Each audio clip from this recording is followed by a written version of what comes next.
चलिए, तो आनंद online classes में आप लोग सभी स्टूडेंट का गणेश कुमार वेलकम करता है। और आप लोगों को जैसा फिजिक्स का हम पहला क्लास में बताए थे कि वाई वर्क होती है और वर्क करने की एक कैपेसिटी होती है। जैसे कहने का मतलब वर्क करने का एक कैपेसिटी होता है। तो जैसे किसी भी काम को आप भी करते होंगे तो कभी देखते होंगे कह जाते हैं, थक जाते हैं, थोड़ा रिक्रिएट होते होंगे, फिर फ्रेश होते होंगे, काम करने लगते होंगे। तो वही एबिलिटी यानी जो भी वर्क करने का एबिलिटी होगा उसको हम लोग क्या कहते हैं, एनर्जी कहते हैं। यहाँ पे हम लोग बात करने वाले हैं एनर्जी के टाइप्स का। जो कौन कौन सा एनर्जी, तो काइनेटिक एनर्जी और पोटेंशियल एनर्जी का। ऐसे तो एनर्जी का मेनी मोर फॉर्म होता है, केमिकल एनर्जी भी होता है जो एक ड्राई सेल में होता है, या इलेक्ट्रिकल एनर्जी हो गया, मस्कुलर एनर्जी हो गया, यानी एनर्जी का बहुत से काइंड्स है जिसको जहाँ पे आपको सुटेबिलिटी बैठ जाए वहाँ पे कह सकते हैं कि वो एनर्जी है। ठीक है, यहाँ पे हम बात कर रहे हैं काइनेटिक एनर्जी के बारे में। तो एक बात ध्यान दीजिएगा, पहले काइनेटिक एनर्जी होता क्यों है या क्या होता है। तो इसका आंसर ये है कि what is a kinetic energy, then we say which energy is possess due to motions, it is said to be a kinetic energy. यानी जो एनर्जी या विच एनर्जी पोजेस और developed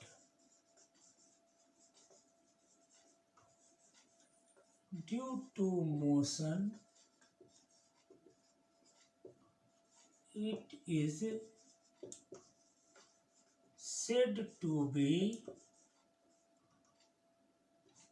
kinetic energy. Kinetic energy, this is, yeah, it is symbolic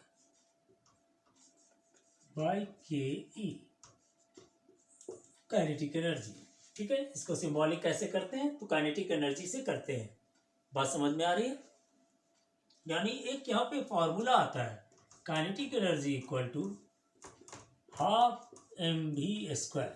ठीक है, समझ रहे हैं बात को, ये समझ गए। विच एनर्जी पोजेस और develop due to motions, it is said to be a kinetic energy, it is symbolic K E, के dot E.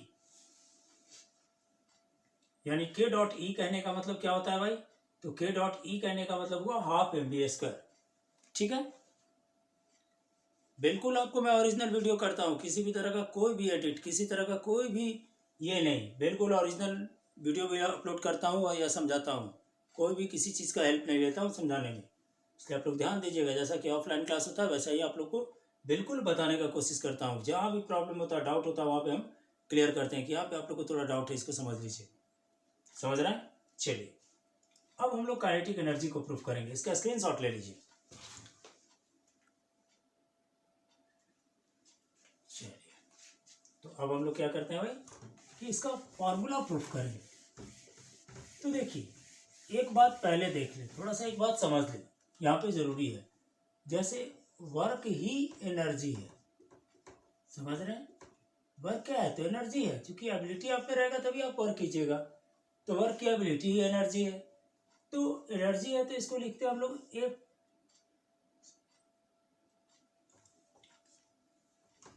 F into S. ठीक है, फोर्स इंटू डिस्टेंस। देखिए, ये बात लिखा जाता है। ठीक है, force into distance equal to work. Work means energy, ये भी एक तरह का एनर्जी ही है। सपोज कीजिए, यानी इसको हम लोग ऐसा लिख सकते हैं m into A into S. इस बात को ऐसा लिख सकते हैं, कोई दिक्कत नहीं है। ठीक है, मान लीजिए कोई ऑब्जेक्ट है, m मास का ऑब्जेक्ट है। ठीक है, v वेलोसिटी से चल रहा है। कुछ समय के बाद उसकी वेलोसिटी उस पर क्या कर रहा है भाई, एक अपोज फोर्स लग रहा है। कोई फोर्स, जैसे मान लीजिए हमारा फ्रिक्शन फोर्स ही है, तो वो भी तो अपोज फोर्स ही है, तो एफ फोर्स लग रहा है। कुछ समय के बाद, कुछ समय हुआ, कुछ दूर चला, एस डिस्टेंस चला, और आकर के यहाँ पे क्या हुआ भाई, रुक गया। यानी उसका फाइनल वेलोसिटी जो हुआ वो 0 हुआ। ठीक है, initial velocity u equal to V हुआ। समझ रहे हैं, क्योंकि वेलोसिटी से चल रहा है, v इक्वल टू 0 माने, इनिशियल वेलोसिटी को हम v मान लिए। ठीक है, चलिए तो यहाँ पे बात कर रहे हैं कि यदि हम ले लें W equal to F into S, तो यहाँ पे ये बात कह सकते हैं कि F into S equal to, यानी F equal to M into A into S. ये पहला बात यहाँ रोक लीजिए, ठीक है। तो इस बात को लिख दें कि let M mass object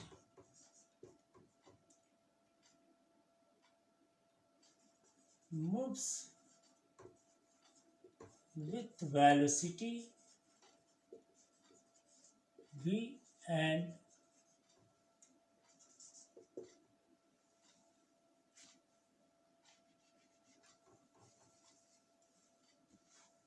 after its distance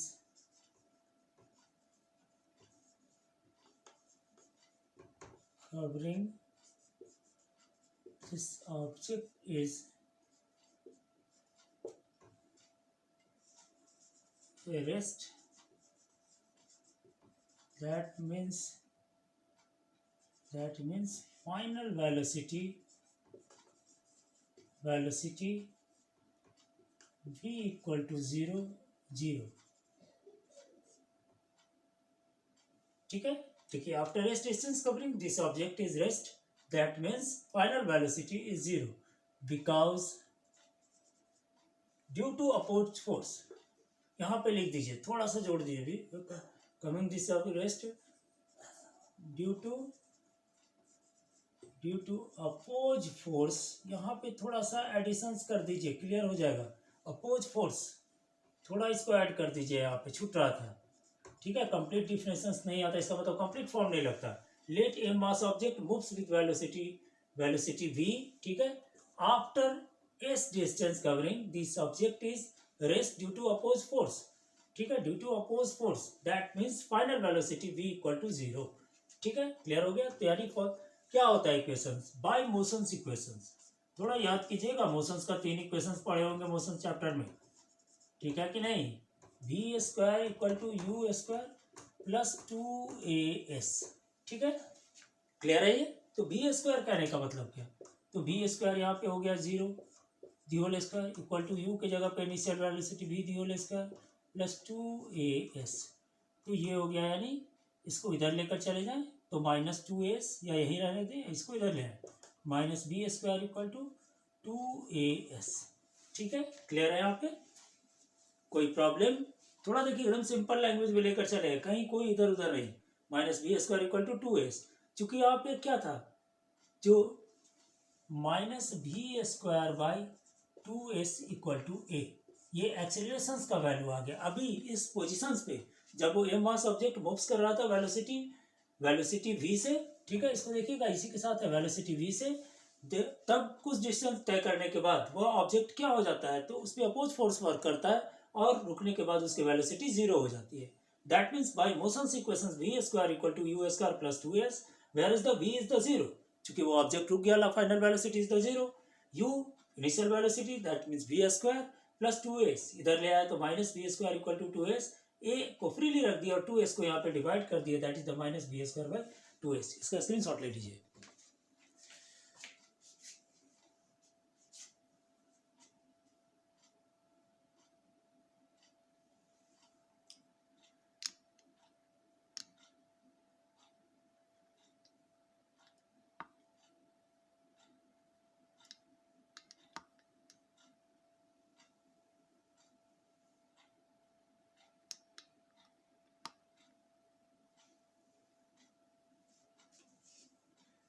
चलिए अब इसको प्रूफ करते हैं। एफ इक्वल टू क्या लाए थे, वर्क इक्वल टू, चलिए MAS माने थे कि नहीं यहाँ पे। तो यहाँ पे एक और बात, चूंकि यहाँ क्या लग रहा था, अपोज फोर्स लग रहा था, इसलिए एक्सीलरेशन क्या आया, निगेटिव आया। यदि अपोज फोर्स नहीं लगता, देखिए यहाँ से यहाँ पे क्या हो रहा था, अपोज फोर्स लग रहा था, ठीक है। तो ये अपोज फोर्स लग रहा था, इसके निगेटिव एक्सीलरेशन आया। यदि किस साइड में लगता, तो in the directions of motions लगता, तो ये क्या होता, पॉजिटिव होता, ठीक है। तो यानी यहाँ पे वही स्टेटमेंट लिखेंगे, since here force is negative, so acceleration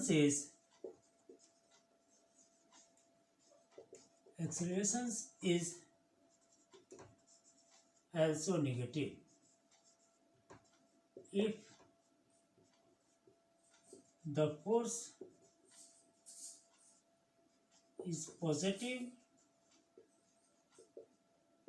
then the accelerations is positive. ठीक है, तब एक्सेलरेशन क्या होता है? पॉजिटिव होता है. समझ रहे हैं? Since here force is negative, so acceleration is negative. If the force is positive, then the acceleration is positive. That means A equal to v²/2s. ये पॉजिटिव होता है. समझ में आ रही है बात ये वाली? ये आया समझ में? इसको आप यहाँ समझ रहे हैं?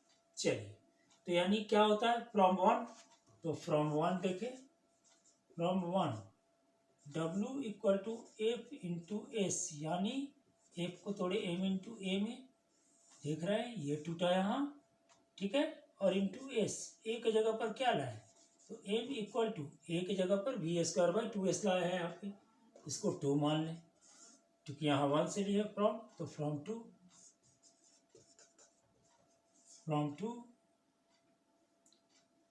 क्या लिए? तो A² equal to v²/2s.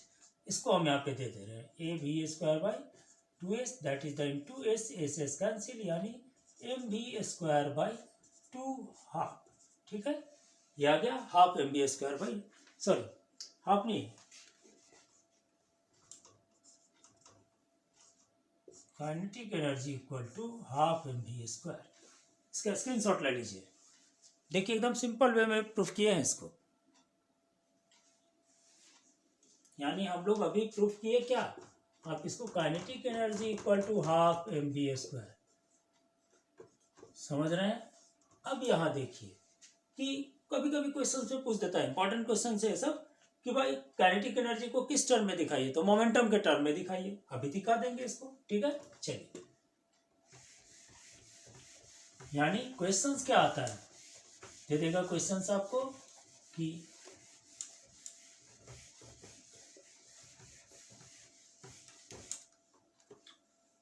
To, क्या कहा, क्या क्वेश्चन देगा? टू डिराइव्ड या to represent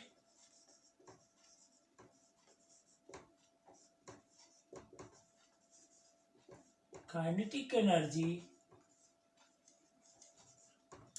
to represent kinetic energy in the term of momentum. ठीक है, क्वेश्चन समझ रहे हैं कि इसको किस में दिखाना है? तो मोमेंटम में दिखाना है. तो पहले वही मोमेंटम होता है क्या, ये पता रहेगा तो आराम से रिप्रेजेंट कर देंगे. क्योंकि काइनेटिक एनर्जी को दिखाना है किस फॉर्म में? तो in the term of momentum के टर्म में. तो मोमेंटम क्या होता है? तो देखिए, मोमेंटम होता है mass into velocity. Momentum equal to mass into velocity,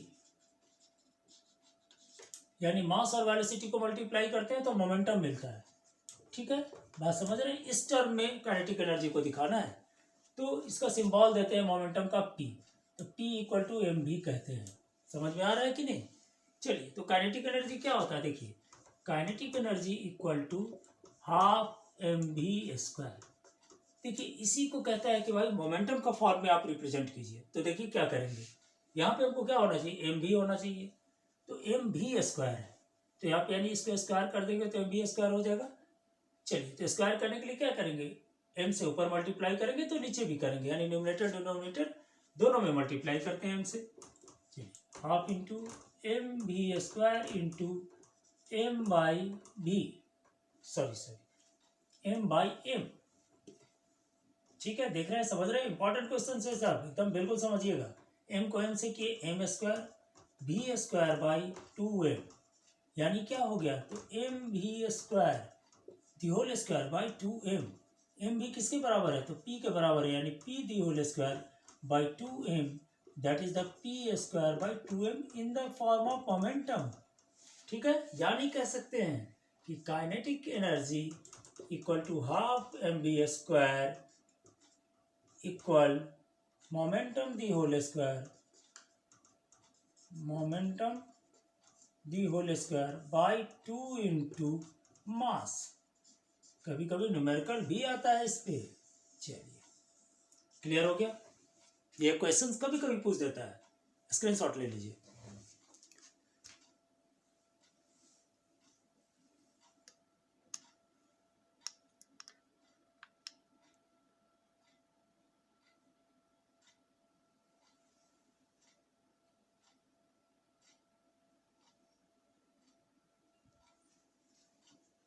चलिए, अब नेक्स्ट बात करते हैं इंपॉर्टेंट क्वेश्चंस का, कि जैसे पूछ देता है, देखिए कभी 1 मार्क्स में भी पूछता है, कभी 2 मार्क्स में भी पूछता है।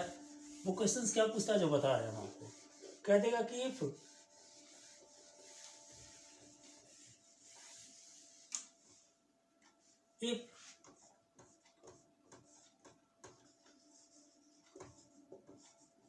velocity is doubled, then what is kinetic energy. यहाँ पे क्वेश्चंस क्या किए, देखिए यदि आपका वेलोसिटी डबल कर दिया जाता है, जब velocity is double then what is kinetic energy, तब काइनेटिक एनर्जी क्या होगा। यानी पहले अब वेलोसिटी डबल कर दे, पहले कुछ था, पहले क्या था भाई, तो मेन क्या होता है, kinetic energy equal to half M B square, M B square. अभी यहाँ क्या कह रहा है कि वेलोसिटी को भाई आप डबल कर दीजिए, to B, according by question velocity को क्या कर रहा है, टू बी करके देखिए कि क्या होता है, काइनेटिक एनर्जी क्या होगा भाई। तो यहाँ पे देखिए kinetic energy equal to 1/2 into M into 2v the whole square. तो यानी हो गया half into M into 4v square. ठीक है, तो यानी 4 into half M B square. बात समझ रहे हैं बात को, यानी एक काइनेटिक एनर्जी ये हो गया, यानी कितना टाइम्स हो जाता है, तो 4 टाइम्स होता है। तो इसका आंसर होगा क्या, 4 टाइम्स। इसी तरह से मास को हाफ कर देगा, किसी को हाफ कर दे, इस पे भी क्वेश्चंस कभी कभी आता है, इसलिए इस क्वेश्चंस पे भी ध्यान दीजिएगा। एक सिंपल छोटा सा बात बताएं कि डबल कर देते हैं तब क्या होता है, मास को डबल कर देंगे तो क्या होगा, ठीक है, तो डबल हो जाएगा। यदि हाफ करेंगे तो क्या होगा, तो हाफ हो जाएगा इसका। यदि हाफ करेंगे वेलोसिटी को तो क्या होगा, तो 1/4 होगा। ये सब आप क्वेश्चन को जब इसको बनाएंगे तो क्लियर आप वहाँ पे कर सकते हैं, बना कर भी देख सकते हैं। इसका भी स्क्रीनशॉट लीजिए, इंपॉर्टेंट क्वेश्चन है, ध्यान दीजिएगा। चलिए, अब बात करने वाले हैं हम लोग किस चीज़ से, तो जैसे इस पर मतलब न्यूमेरिकल्स के बारे में भी बात करेंगे, लेकिन अभी हम लोग पोटेंशियल एनर्जी के बारे में थोड़ा बात कर रहे हैं कि पोटेंशियल एनर्जी क्या होता है। ठीक है, जैसे पोटेंशियल एनर्जी क्या होगा, तो एक बात देखिए, जैसे हम बोले क्या कि पोटेंशियल एनर्जी किसके कारण होता है, तो पोजिशंस के कारण होता है। जैसे पूछिएगा, तुरंत आप पूछिएगा कि पोजिशंस के कारण क्या बोल रहे हैं सर, कैसे। तो एक देखिए, आप देखे होंगे कि भाई यदि कोई रबड़ स्ट्रिंग्स है, ठीक है, रबड़ स्ट्रिंग्स देखें या रबड़ को भी देखें, रबड़ स्ट्रिंग्स होता है, उसको आप क्या करते हैं, तो स्ट्रेच करते हैं, उसको स्ट्रेच करते हैं तो वो पोजिशंस पे स्ट्रेच होता है। तो उस समय क्या है, जो उसकी पोजिशंस है वो वहाँ जो एनर्जी डेवलप हुआ पोटेंशियल एनर्जी हुआ। जब उस एनर्जी से वो उसका ज़्यादा टेंस हो जाएगा और वो एनर्जी थोड़ी ज़्यादा मात्रा में डेवलप होगी, तो दोनों दो पार्ट में बंटना चाहेगा, जिसके कारण इलास्टिसिटी क्या करेगा, अपने स्ट्रेंथ पे पहुंचेगा और एक बार उसको फिर से ब्रेक कर देगा। बात समझ रहे हैं। तो पोटेंशियल एनर्जी क्या है, तो which energy possess due to motion, due to positions और height, it is said to be a potential energy. It is denoted by phi जो लैटिन वर्ड है, मैथमेटिक्स में भी यूज करते हैं। ठीक है, तो यानी यहाँ पे कहेगा कि भाई कौन सा पोजिशंस। तो एक बात देखो, जैसे कोई आदमी किसी हाइट पे है, तो हाइट हमने बोला हाइट भी होगा, तो हाइट है, तो उस समय जो ग्रेविटेशनल पोटेंशियल एनर्जी भी उस पर डेवलप हो रहा है, ये बात ध्यान देना। हाइट पे जो कहते हैं हम लोग ग्रेविटेशनल पोटेंशियल एनर्जी भी कभी कभी सुनोगे, तो उसको यानी कहने का मतलब जब भी पोजीशंस ग्राउंड से आप हाइट पे आते हैं तो उस समय आपकी पोजीशन जो होती है वो या उस समय जो एनर्जी पोजेस होता है वो ग्रेविटेशनल पोटेंशियल एनर्जी होता है। इसलिए ग्रेविटेशनल पोटेंशियल एनर्जी को भी रिप्रेजेंटेशन करने के कारण हम लोग हाइट को भी कहते हैं कि वो क्या होगा, पोटेंशियल एनर्जी होगा। बात समझ रहे हैं? बार बार हम सभी चीज़ को तोड़ तोड़ कर बताते हैं आपको, क्योंकि आपको ब्रेन में पूरा क्लियर जाए। तो हम बोल दिए भाई क्या, तो कोई भी ऑब्जेक्ट यदि हम बात करेंगे कि ड्यू टू मोशंस होगा, या सॉरी ड्यू टू पोजिशंस होगा, या उसमें हाइट की बात होगी, तो हमारा क्या डेवलप होगा, तो काइनेटिक पोटेंशियल एनर्जी डेवलप होगा। चलो तो हम लोग डिराइव कर ले फॉर्मूला पोटेंशियल एनर्जी का। वो भी कोई बड़ा बात नहीं, हम बोल दिया कि नहीं ग्रेविटेशनल पोटेंशियल एनर्जी की बात करते हैं, तब वो हाइट पे डिपेंड करता है और इसका फॉर्मूला हम लोगों को आता है। यानी यहाँ पे क्वेश्चंस लिखेंगे कि what is potential energy,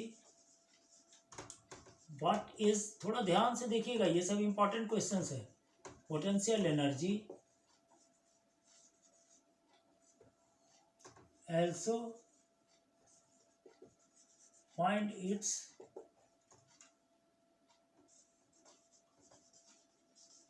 formula or proof that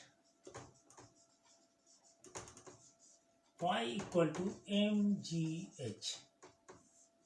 ठीक है, तो देखिए यहाँ पे देखिएगा क्या बोले हम कि पोटेंशियल एनर्जी क्या है, पहले इसको डिफाइन कर दें।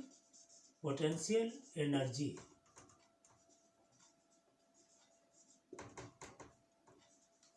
which energy possesses due to positions or height, it is said to be potential energy. ठीक है, potential energy, potential energy which energy possess due to positions और height, it is said to be potential energy. It is represented bye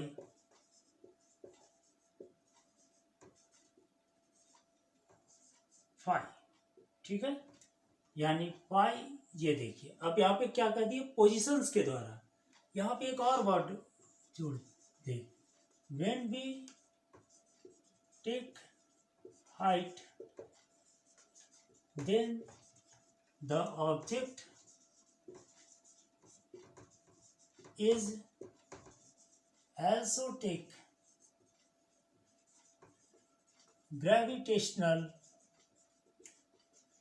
potential energy। ये थोड़ा सा छोटा सा बात था, इसको भी बता दिए, कभी कभी डिप्रेशन में देगा तो काम चल जाएगा। ठीक है, यानी potential energy which energy possess due to positions और height, it is said to be potential energy, it is represented by phi. ठीक है, where we take height the object is also take gravitational potential energy, या when we take height, चलो ठीक है, when we take height, height को जब लेंगे तो समझिएगा कि वो क्या होगा, ग्रेविटेशनल पोटेंशियल होगा, एनर्जी होगा। चलिए इसका स्क्रीनशॉट लीजिए। अब प्रूफ करते हैं, मान लेते हैं कि कोई ऑब्जेक्ट है। ठीक है, ले लिए होंगे स्क्रीनशॉट।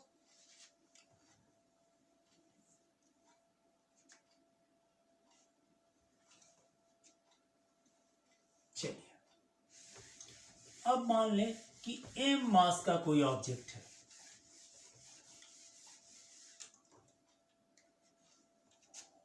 मान लीजिए कोई m मास का ऑब्जेक्ट है जो एक हाइट पर है। ठीक है, तो ये हाइट पे तो है, इतना हाइट है, उसका दूरी होगा, वो एनर्जी एबिलिटी हाइट के अनुसार ही करेगा। ठीक है, और वो मास पे है, तो यानी इस पे नीचे की ओर एक फोर्स भी लग रहा है उसके एनर्जी में, mg। ठीक है, फोर्स भी लगा, ये फोर्स mg लग रहा है, और h जो है वो डिस्टेंस जैसा एक्ट करेगा। ठीक है, तो यहाँ पे देखें कि मान लेते हैं कि late m mass object which is lies on h height and h height, then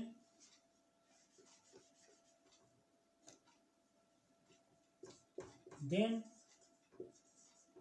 it has a it has a then it has a या it has नहीं लिखे, then lies on height, so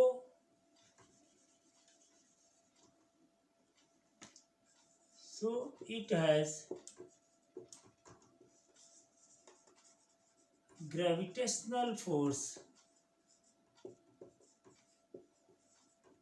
mg. ठीक है, समझना बात को. And यहाँ पे rise on height h height, इसको कर दीजिए हाइट. ठीक है, mg पे है. तो यहाँ पे क्या होता है, वर्क इक्वल टू क्या होगा, तो F इंटू एस होगा. तो यहाँ चूंकि क्या है, तो since mg is a gravitational force, gravitational या लिख दें mg equal to gravitational force नहीं, तो यहाँ पे चूंकि F इक्वल टू क्या होगा, चलिए यहाँ पे थोड़ा सा और डिस्क्रिप्ट लेकर चलते हैं, बिल्कुल क्लियर कॉन्सेप्ट करते हुए. F इक्वल टू हो गया m into A into S. तो सेंस क्या है, A is a gravitational force, so A equal G. ठीक है, तो यहाँ पे ले लिए m इंटू ए की जगह पर g, और s क्या होगा, तो s equal to h height है, h. और ड्यू टू क्या है, पोजीशन से हो रहा है, ड्यू टू हाइट. सो यहाँ पे कर दीजिए, सो एनर्जी पोटेंशियल. ठीक है, समझ में आ रही है बात, ये क्या हुआ, तो पोटेंशियल हुआ. तो यानी phi equal to M G H. अब यहाँ पे कह दें कि क्यों ये पोटेंशियल एनर्जी हुआ, तो द वर्क एबिलिटी पूरा क्लियर इधर है, ability is in the form of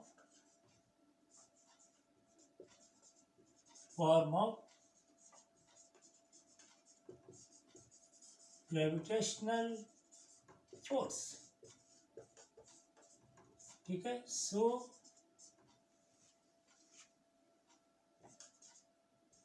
A equal to जी. ये बात हमेशा याद रखिएगा. यहाँ स्टूडेंट अक्सर कंफ्यूज करते हैं कि भाई यहाँ एम ए जी कैसे बन गया, तो the work ability is in the form of gravitational force, gravitational force में है, तो एम जी किसके बराबर होगा, एम ए किसके बराबर होगा, तो एम जी के बराबर होगा ये. तो यानी ए इक्वल टू जी के बराबर होगा, तो इसलिए एम जी एच हुआ. क्लियर हो गया पोटेंशियल एनर्जी का. अब देखिए, कभी कभी एक और क्वेश्चन आता है, थोड़ा इसका स्क्रीनशॉट ले लीजिए.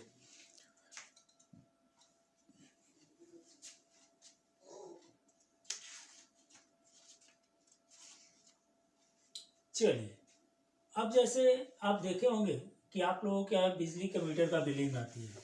ठीक है, इस पर भी कुछ यहाँ क्वेश्चन दिया हुआ है. ठीक है, तो कमर्शियली इलेक्ट्रिकल एनर्जी का जो यूनिट होता है वो किलोवाट आवर होता है, जिसको हम लोग 1 यूनिट कहते हैं. ठीक है, समझ रहे हैं. आज हम उसी पे चर्चा करने वाले हैं. यानी कहने का मतलब किस चीज़ पे क्वेश्चन आता है, कभी कमर्शियल यूनिट. ठीक है,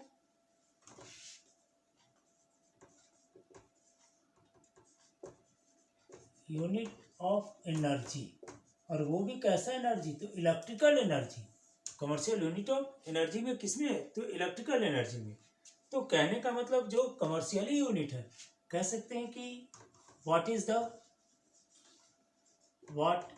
the commercial unit of energy. ठीक है, also give its, चलिए छोड़िए, पहले इसका फॉर्म को पढ़ लें. ठीक है, या it's also give its form in joule. ठीक है, इसमें भी चेंज कर सकते हैं, जूल में भी चेंज कर सकते हैं. अब जूल में चेंज करना देखेंगे. जूल जैसे क्या होता है कि वह मीटर पर सेकंड का फॉर्म होता है. ठीक है, उसको हम लोग देखेंगे यहाँ पे, जूल में चेंज करेंगे इसको. ठीक है, तो क्या होता है कॉमन यूनिट इलेक्ट्रिकल एनर्जी का या कमर्शियल यूनिट ऑफ एनर्जी, तो kilowatt hour. The commercial unit बिल्कुल ये सब इंपॉर्टेंट क्वेश्चन है, सबका प्रैक्टिस कर लीजिएगा। Commercial unit of energy is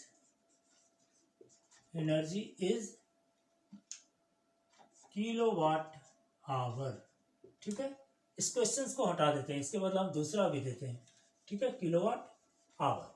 ठीक है, तो किलोवाट आवर मीन्स क्या, तो 1 किलोवाट आवर, जब हम 1 आवर में 1 किलोवाट यूज करते हैं तो यानी हमारी एनर्जी जो होती है वो 1 किलोवाट आवर होती है।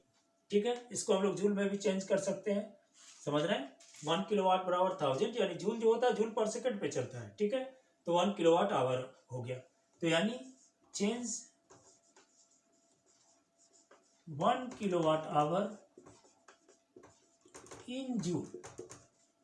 ठीक है, तो 1 किलोवाट आवर को जूल में चेंज करना है। जूल किस में होता है, पर सेकंड में होता है। और यहाँ पे जो 1 किलोवाट हुआ, तो 1 किलोवाट कहने का मतलब क्या, 1000 वाट। तो पहले इसको लिख दिया 1 किलोवाट आवर 1000 वाट।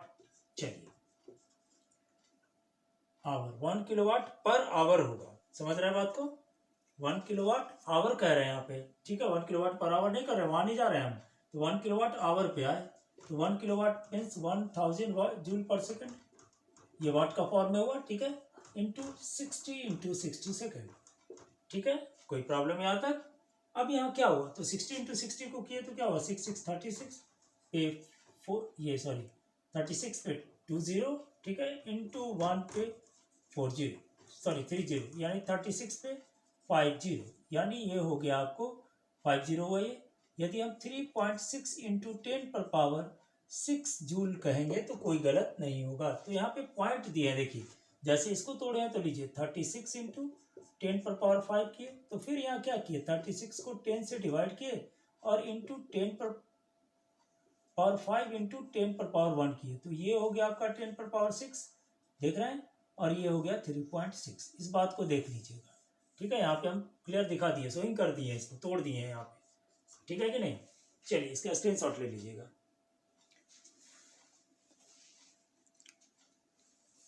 अब कभी कभी क्वेश्चन आता है कि भाई ट्रांसफॉर्मेशन ऑफ एनर्जी, थोड़ा शॉर्टेज चल रहा है बिल्कुल, तो ट्रांसफॉर्मेशन ऑफ एनर्जी क्या है, तो एक फॉर्म से दूसरे फॉर्म में बदलना एनर्जी का ट्रांसफॉर्मेशन ऑफ एनर्जी है। तो क्वेश्चन कहता है, कभी कभी आता है, what is transformation of energy, what is transformation of energy, transformation of energy. ठीक है, what is transformation of energy also. चलिए, ट्रांसफॉर्मेशन ऑफ एनर्जी, या क्वेश्चन पूछता है कि what energy conversion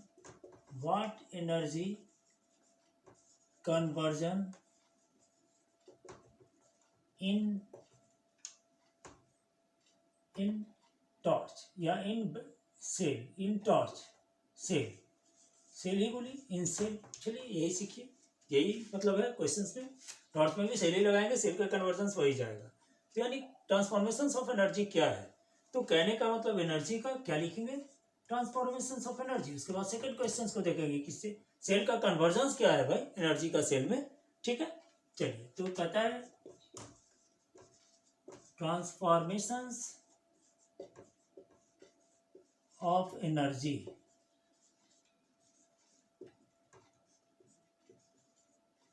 the energy can be changed one form to another form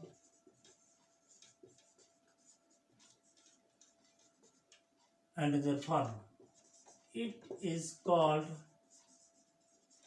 transformations of energy. Transformations, समझ रहे हैं बात को, ट्रांसफॉर्मेशंस ऑफ एनर्जी। ठीक है, ट्रांसफॉर्मेशंस ऑफ एनर्जी, जैसे हमने क्या बोला, सेल में, तो सेल में क्या रहता है, तो सेल में देखिए केमिकल एनर्जी रहता है। ठीक है, केमिकल्स रहते हैं, मैग्नीज डाइऑक्साइड, अमोनियम क्लोराइड। ठीक है, और उसके बाद वो कन्वर्ट किस में करता है, तो लाइट एनर्जी में करता है, समझ रहे हैं। तो ये उसकी कन्वर्जेंस हुई, यानी कहने का मतलब क्वेश्चन ये भी पूछ देता है कि इसमें किस तरह से एनर्जी का कन्वर्जन हुआ, तो केमिकल एनर्जी से इसमें लाइट एनर्जी में कन्वर्जेंस हुआ। ठीक है, या साउंड एनर्जी में यूज कर रहे हैं तो साउंड एनर्जी में होगा, यानी जिस पर्पज से यूज कर रहे हैं उस फॉर्म में इसका ये होगा। ठीक है, समझ रहे हैं बात को। जैसे बात कर लीजिए हाइड्रो इलेक्ट्रिसिटी में, तो हाइड्रो इलेक्ट्रिसिटी में क्या होता है, जनरली पूछ देता है हाइड्रो इलेक्ट्रिसिटी में। तो भाई हाइड्रो इलेक्ट्रिसिटी में पोटेंशियल एनर्जी क्या करता है, तो आपको इलेक्ट्रिकल एनर्जी में या काइनेटिक एनर्जी में चेंज होता है। यानी यदि हम लोग कह देते हैं कि हाइड्रल, ठीक है, क्या बात कर रहे हैं, तो हाइड्रल इलेक्ट्रिसिटी के बारे में बात कर रहे हैं। ठीक है, हाइड्रो इलेक्ट्रिसिटी, तो हाइड्रो इलेक्ट्रिसिटी में क्या होगा कन्वर्जन, तो पहले क्या देते हैं, तो भाई कौन सा दिए, तो काइनेटिक एनर्जी, इसका टाइडल जो होता है उसको मोशंस में लाते हैं, तो वो क्या कहलाएगा, टाइडल एनर्जी होगा। टाइडल एनर्जी काइनेटिक एनर्जी में होगा, पहले उसमें पोटेंशियल एनर्जी होगी क्योंकि वाटर जाएगा। ठीक है, तो यानी पहले चेंज किस में होता है, तो ये बात ध्यान दीजिएगा, पोटेंशियल एनर्जी में, कभी कभी क्वेश्चन आता है ये पोटेंशियल एनर्जी में। उसके बाद किस में चेंज होगा, एनर्जी, पहले किस में हुआ, पोटेंशियल एनर्जी में हुआ, तब जाकर काइनेटिक एनर्जी में हुआ, क्योंकि मोशन आएगा टरबाइन में काइनेटिक एनर्जी, और उसके बाद जाके फाइनलाइज जो होगा आपका वो चेंज होगा जाकर के इलेक्ट्रिकल एनर्जी में, तब आपके घर तक इलेक्ट्रिकल आएगा। ठीक है, तो बात समझ रहे हैं, ये हो गया ट्रांसफॉर्मेशन ऑफ एनर्जी। यानी पूरा वीडियो आपका एनर्जी चैप्टर का हम इसमें फिल कर दिए हैं। चलिए, क्लियर हो गया, स्क्रीनशॉट ले लीजिए।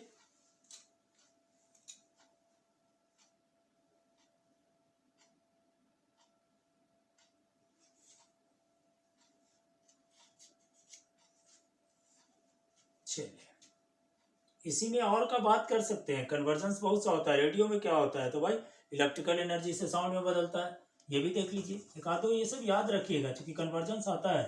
रेडियो में क्या होता है भाई, तो रेडियो में क्या होती है, तो रेडियो में इलेक्ट्रिकल एनर्जी जो होता है, ठीक है, शॉर्ट में लिख रहे हैं, वो चेंज करता है किसमें, तो साउंड एनर्जी में। पहले ही हम बोले थे साउंड एनर्जी, समझ रहे हैं बात को।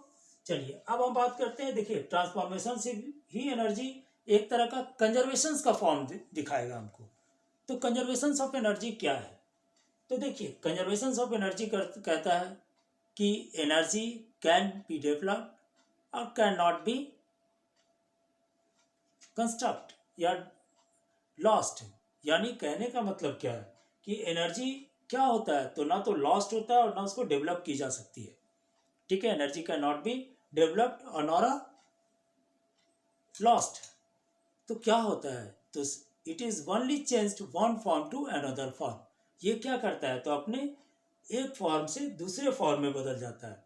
जैसे आप एक बात देख सकते हैं कि कहीं चल रहे हैं आप, ठीक है, चल रहे हैं, तो देखते होंगे कि कभी आपका पैर चलते चलते आप थक गए, तो थक गए और बैठ गए, तो उस समय आपके पास एनर्जी है, लेकिन वो जो है वो अलग ढंग का एनर्जी, पोटेंशियल की फॉर्म में एनर्जी आ गई आप में। आप कुछ देर आराम करते हैं, रिक्रिएट करते हैं, तो देखते हैं खाना खाते हैं तो थोड़ी एनर्जेटिक आती है, यानी आपके मस्कुलर एनर्जी सब चार्ज होते हैं और फिर से आप तैयार हो जाते हैं। बात समझ में आया, तो एनर्जी का कभी भी लॉस्ट नहीं होता है, यानी हमेशा कंजर्वेशन पोजिशंस में रहता है, नॉर लॉस्ट नॉर अगेन, सिर्फ ट्रांसफॉर्मेशन वन फॉर्म से अनदर फॉर्म में चेंजिंग। समझ रहे हैं बात को, इससे ज़्यादा इसमें जैसे पेंडुलम का बात कर दिया है, यहाँ पे एक दे दिया है, एक्सपेरिमेंट दिखा दिया है कि कंजर्वेशन ऑफ एनर्जी का थोड़ा सा उसका हम डील कर दे रहे हैं, आप लोग बुक देखिएगा उसमें समझ में आ जाएगा, ट्रांसफॉर्मेशन ऑफ एनर्जी का पेंडुलम के आधार पे।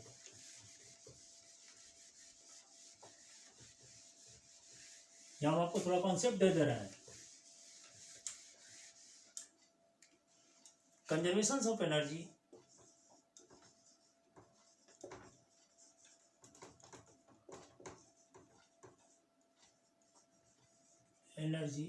in a simple pendulum.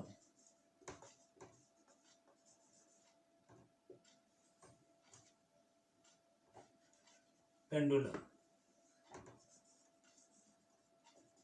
ठीक है, एंड एनर्जी थोड़ा अलग लिख देते हैं, दिक्कत नहीं हो, ठीक है। देखिए जैसे पेंडुलम क्या होता है, ये बॉब है, यहाँ हुआ, क्या होता है इसमें, जो थोड़ा पोजीशंस देखिएगा, जैसे ये एकदम मिड पॉइंट है, यहाँ जो है आपका टोटल एनर्जी पोजिंग जो कर रहा है वो सपोज की चीज जीरो कर रहा है, ठीक है। यहाँ पे सिर्फ बात हो रही है किस पे, तो यहाँ पे सिर्फ कर रहा है, सपोज कीजिए काइनेटिक एनर्जी है इसके पास, ठीक है। तो देखिए इस बॉब में क्या होता है, इसका नहीं होगा तो एक अलग हम वीडियो देंगे उसमें क्लियर कर देंगे। ये बॉब यहाँ से यहाँ गया फिर यहाँ आया, तो यहाँ से यहाँ गया और फिर यहाँ आ गया, तो एनर्जी क्या हो गई, जो पोजीशन पे पहले था वही एनर्जी हो गया। फिर इस तरफ इस बॉब के यहाँ पहुंचा और फिर ये बॉब यहाँ आ गया, तो इस समय भी इसकी एनर्जी क्या होगी, इस पोजीशन पे ही आ गई। यानी कहा जाता है कि टोटल एनर्जी जो पेंडुलम का होता है वो बिल्कुल कंजर्व मोड में होता है, ना तो बढ़ता है और ना घटता है। जरूरत होगा तो इसको हम प्रूफ कर देंगे, कोई टेंशन नहीं है उसका। चलिए आज का वीडियो यहीं तक। आप यदि इसको पूरी अच्छी तरह से देख लीजिएगा तो 9th का वर्क एंड एनर्जी चैप्टर का लगभग सभी क्वेश्चंस को बना दीजिएगा। इसमें सभी इंपॉर्टेंट बातों को मैं ध्यान दे रहा हूँ। मेरे चैनल को आप सब्सक्राइब कीजिए और मेरे वीडियो को लाइक कीजिए, इससे मैं मोटिवेट हूँगा, ठीक है। और वीडियो को बराबर देखिए। चलिए, थैंक यू।